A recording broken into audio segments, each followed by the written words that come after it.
Welcome back to Light-Minded Arts. I'm Brett Lindstrom, and today we are going to be talking about my 10-year plan to go from Hammer to Hollywood. So I might be doing this a little bit different. I'm still experimenting, trying to find my voice, so hopefully if this works for you, leave some comments down below. Let me know. I've done a bunch of videos up to this point and still trying to figure out what really works best. So today I'm going to be talking about my 10-year plan and how that all goes together. But before we do that, let's have a skit of the week.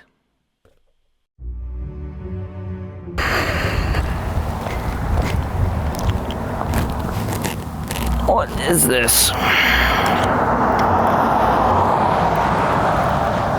Time machine. Go back 2 years for 1 minute at a time.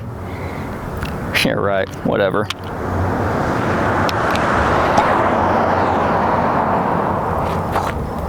No way. It actually worked.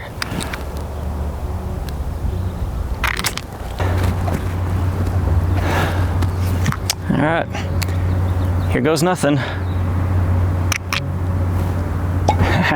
Right on time. Hey, come here, quick. I gotta talk to you. I've only got like 30 seconds left. Listen. I'm from the future, and in 2 years, NVIDIA's stock is going to blow up. It's going to go through the roof. You need to take all the money that's in this bag and invest it in NVIDIA right now. Seriously? And you need to take any other free cash you can find, put it all in NVIDIA, get loans, put it all in NVIDIA. Listen, we are going to be rich in 2 years. Just do it. Cool. Sweet. Yeah.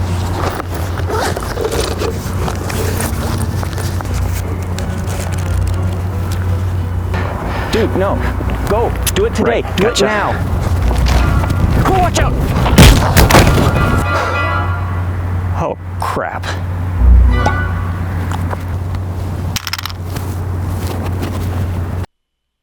Welcome back. So today I want to show you guys some of the behind the scenes of how I've been working on becoming an independent writer and filmmaker.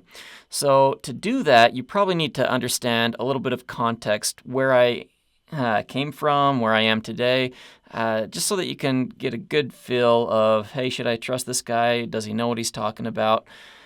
All right, so back around 12 years ago, say maybe 2013 or so, I was preparing for a career in, well, construction, really. I mean, I didn't know that I wanted to be a writer. I had just barely gotten out of school. I had got my MBA. Before that, I had got a finance degree. I actually wanted to go work on Wall Street and be one of those guys behind the scenes who analyzes all the stocks and bonds and different things. I don't know, maybe I'm just weird, but that sounded like a lot of fun to me. All right, so after I got my finance degree, my dad comes to me and he says, hey, come work for the company for a little bit. So he was in construction. So I went and became a general contractor. Well, I was actually one before that. That's how I put myself through school. But I ended up working for him on some of these bigger jobs that he was doing. And that kind of stuck for quite a while. I actually enjoyed doing that because it was giving me a lot of life experience, a lot of business experience.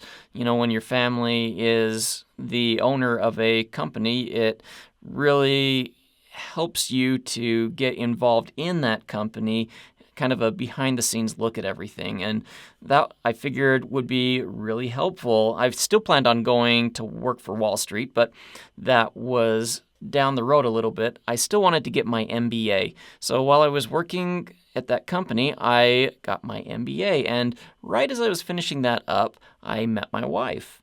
Now, at the time, I was living in a really cheap condo in a ghetto part of town. Cops knew our place by heart. You call them up, oh, you're in the Meadows. Okay, yeah, we know where you're at. We'll be there, whatever. But yeah, there was always fights, always cops. I mean, you get waken up in the middle of the morning, like 2 a.m, just people yelling and cussing at their girlfriends and boyfriends down the hall in the parking lot. Not the best place to be. And that's around the time we had our first child. So I really didn't want to live there my whole life. wanted to raise my kids in a better environment. But at the time, I was only making $45,000 a year. And I know that in different parts of the world, that's a lot of money. Over here, Utah in the United States, that doesn't really cut it. I mean, yeah, it can if you're really frugal, but I wanted to provide a little bit healthier lifestyle for my family, and so I was trying to find a way to make some money on the side. One of the things that I came up with was writing. It's like, well, my wife doesn't really want me out of the house working a second job, and I really want her at home to help take care of our daughter, and she wanted to be home to help take care of our daughter also. So I needed to find some extra income. That led to writing, which I thought maybe I could sell some books and just create a little extra income. Didn't quite work out that way. But it did teach me a lot. I think the thing it taught me most, though, was that I really liked writing and that I wanted to keep writing. And I guess I started feeding that addiction. And as I got going, that addiction kind of morphed into storytelling in general, not just in writing, but visually too. I wanted to make movies out of my stories. And hence, I put together a 10-year plan to transition from being a contractor and maybe prospective Wall Street guru to becoming a writer and a filmmaker. Now, this was back in the time when Blockbuster was still around, or maybe they were just going out of business, but Netflix was booming.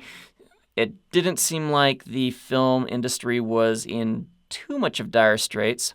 However, the publishing world, I could see a few hints that was going to be getting a little bit hard coming up soon because, I mean, we'd just gone through this with music. You'd seen how music went on iPods and everybody had access to a lot of free music. They were pirating it all over the place. People could just publish it anywhere. And I'd known that the music industry was suffering a little bit. And I thought, you know what, that's probably going to happen to the book industry. And I believe that has happened because independent book publishing, I mean, I found out when I tried to publish my first book, it really wasn't that hard. And I got my book published. I was able to market it. I created a bunch of sales off of it. Even though it wasn't really the best book in the world, sorry if you bought my book and you thought, wow, this is really campy. I did get some comments to that effect. So sorry about that, but, you know, we all got to start somewhere. But I realized that with so many books being published, it was going to get really hard to get noticed in the book publishing world.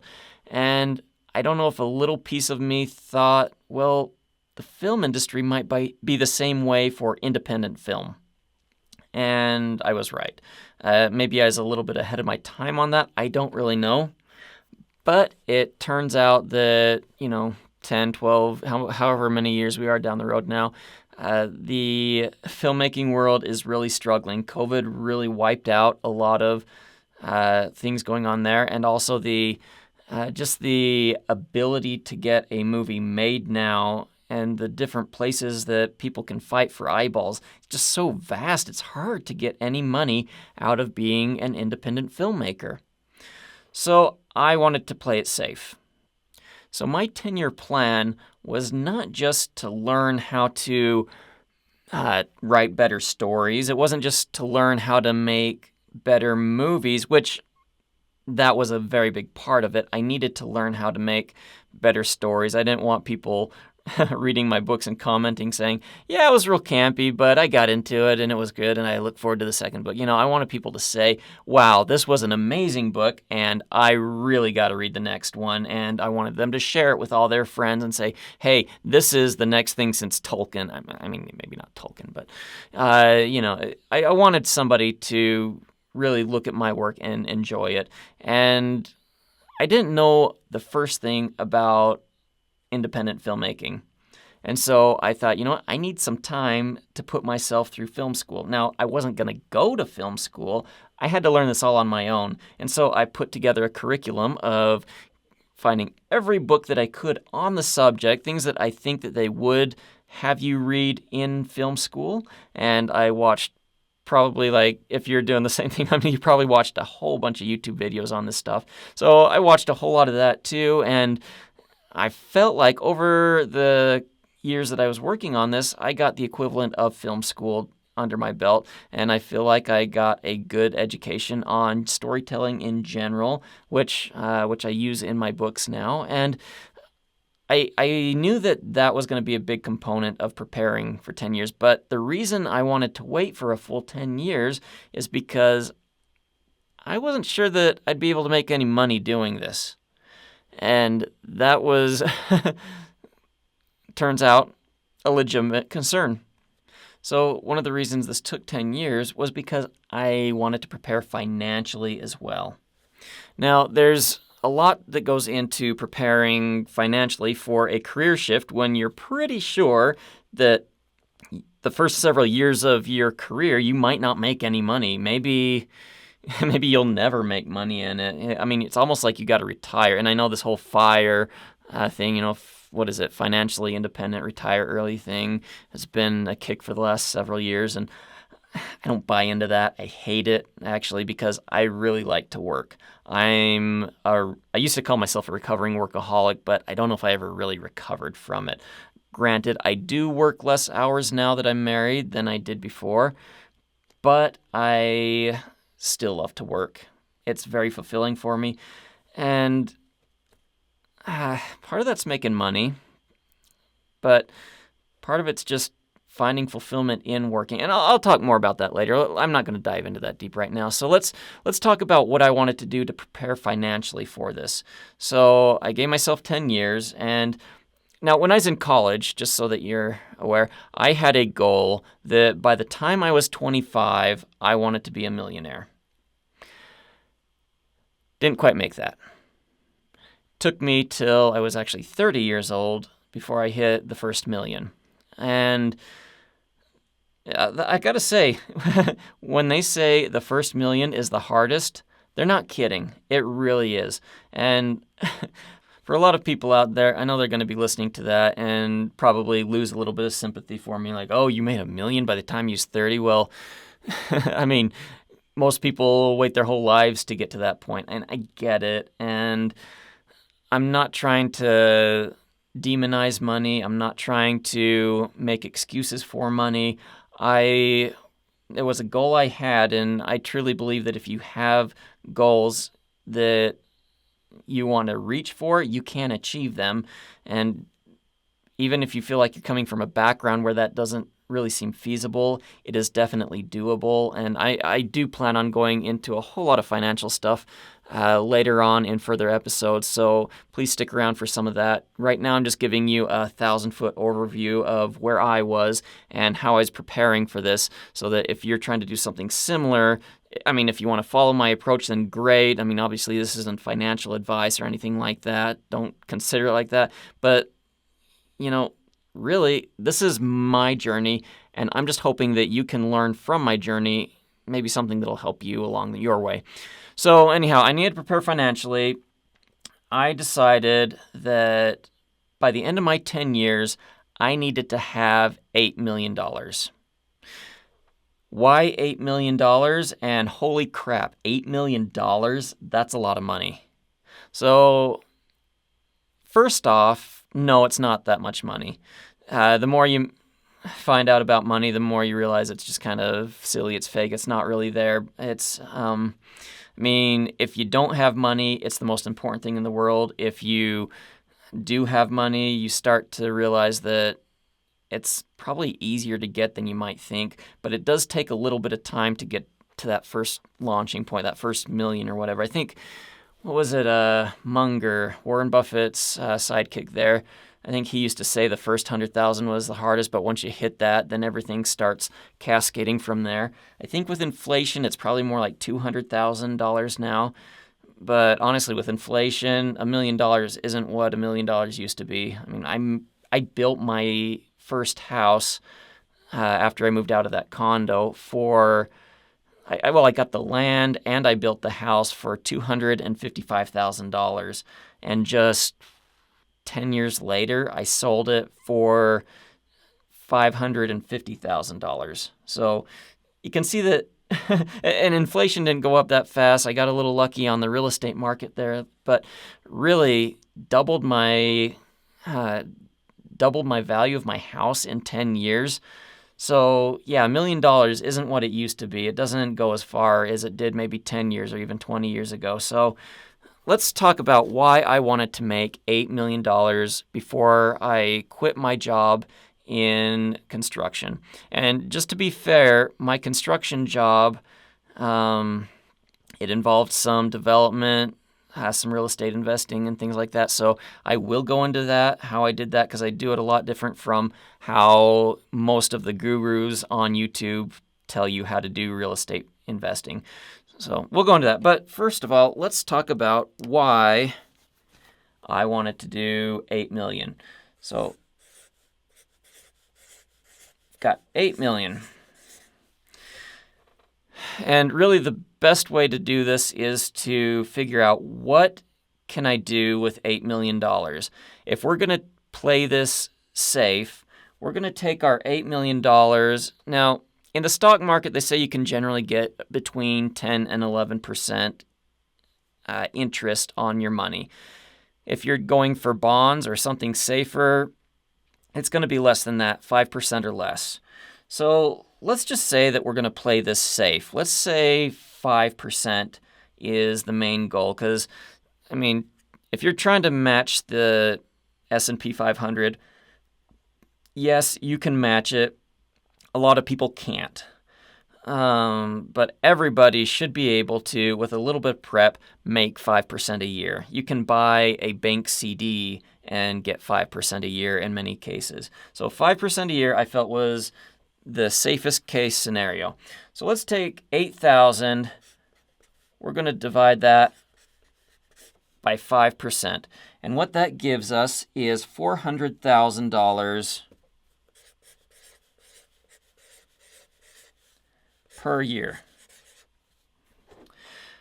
Now, $400,000 per year, that seems like an awesome salary to be getting, but you need to calculate a couple other things into this. So $400,000, you're going to lose 2% a year, maybe even 3% a year if you give the last couple years some consideration, to inflation.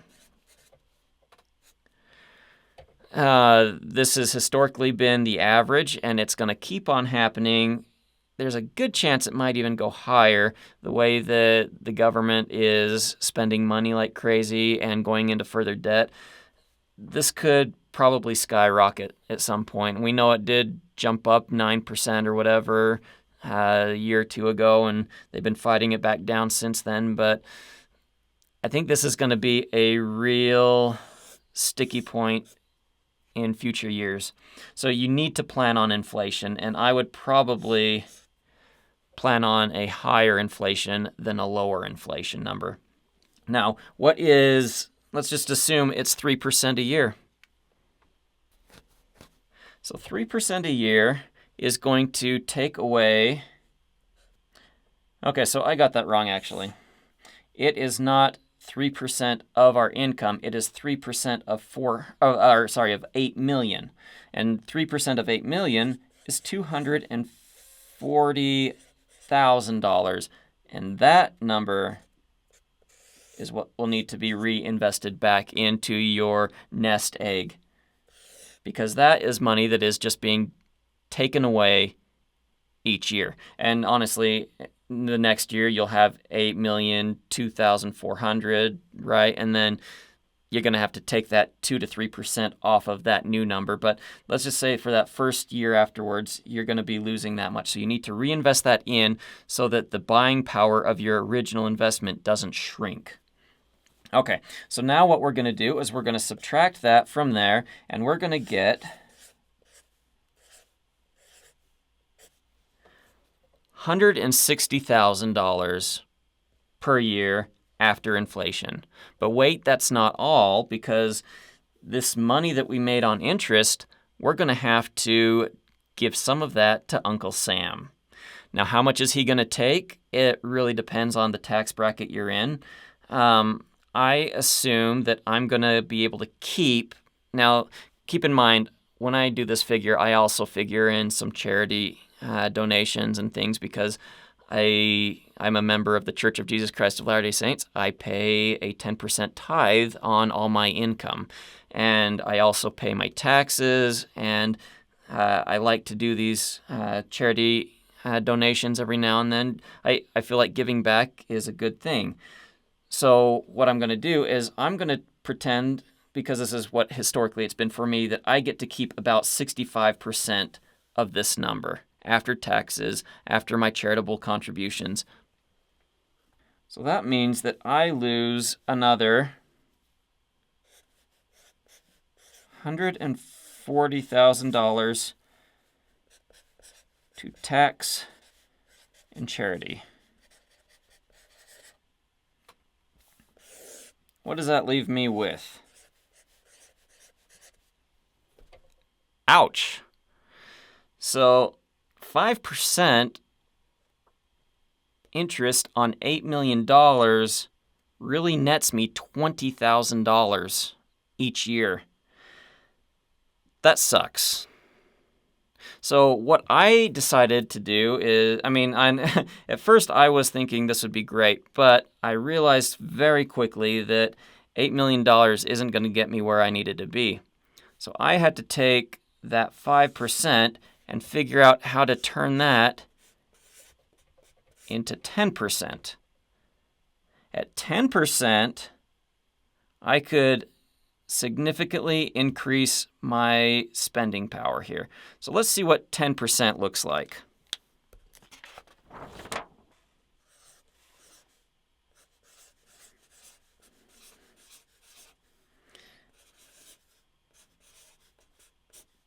So now we're getting closer to the S&P 500's historic average. So we're going to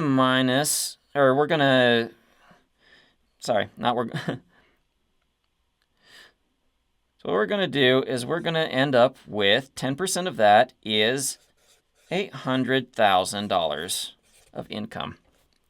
Now, what did we say our inflation is going to be? Our inflation is this number right here that we got to account for. So 240 is going to be reinvested back into that for that first year.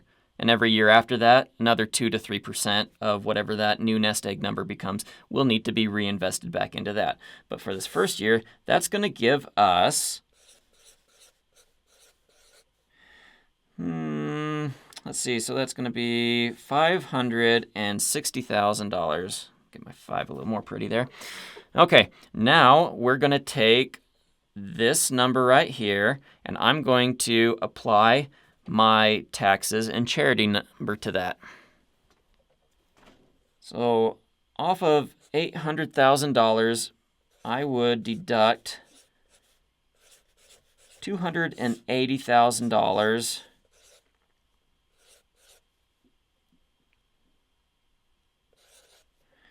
Okay, that number looks a whole lot better. So now I am making $280,000 per year. Make sure that I didn't forget anything. A lot better than $20,000 per year. Okay.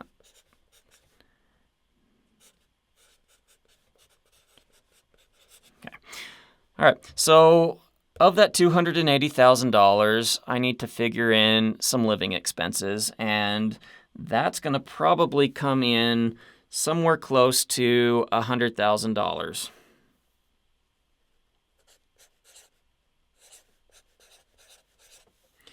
Now, at $100,000, now, granted, remember, when I put this together, I was 10 years behind where I am now. So $8 million, maybe I should make that 120 just to be safe in living expenses. So that's going to leave me with $160,000 to invest in my new venture, my new company.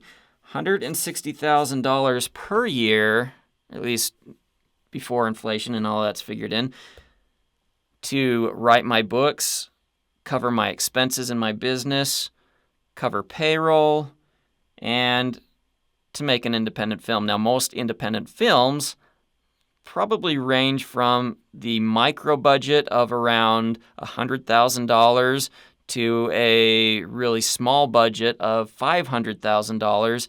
And once you start getting into something of a bit more quality, you're spending multiple millions of dollars. So $160,000 to run my filmmaking business is a very small, very modest amount. But it does give me some latitude to work with.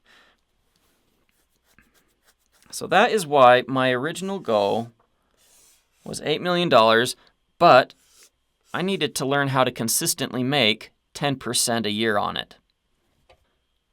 All right, so I hope that kind of lays out for you why I gave myself 10 years to figure all this out. Now, 10 years isn't really that long of a time to go from nothing to having $8 million that you can have invested and do these things with, but it can be doable.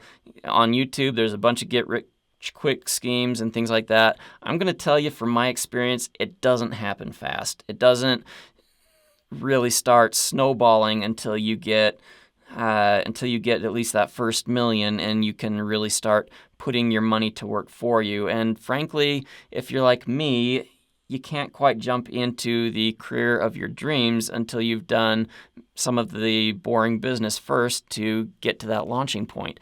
So my 10-year plan, I will be sharing this with you in all the little snippets as we go along the way. I'm going to share with you the lessons I've learned, both from writing perspective, filmmaking, financial, but I'm also going to go into a few lessons here, a few discourses about things that I learned as I put together a growth plan, things that I really needed to work on if I was going to be at my best, because you really got to be on your game if you're going to be going into something like this. And so I hope that you enjoy the rest of this journey with me. I've got a full year's worth of content ready to go. I haven't filmed it yet, but I've got a whole bunch of stuff ready to go, ready to teach you, things that are going to help you creating your own plan so that you can, if you want to leave the job you're in now and move to a creative job, or if you just want to learn a lot of these important financial and life lessons that will help you be the most successful in whatever ventures you plan to do. And I don't plan on holding back on hardly anything here at all. I'm not going to sell you any courses. I just want you guys to be able to benefit from this. Mostly, I wanted to do this video series because I've got kids, I've got a wife. If I was ever to disappear, be gone, I want them to learn some of the things that I've learned throughout this last 10 years and through life in general. And there's no reason for me not to share it with you guys. So if you do find any of what I'm about to share with you over the next several months to years helpful, just support me by buying my books. That's all I'd ask for. You can find my books at lightmindedarts.com. They're sold wherever you buy books, Amazon, Barnes & Noble, Kobo. They're everywhere, and I'm trying to put them all on audiobooks too, so hopefully you'll be able to find them there also. Just hope you enjoyed the ride, and I will look forward to seeing you next time.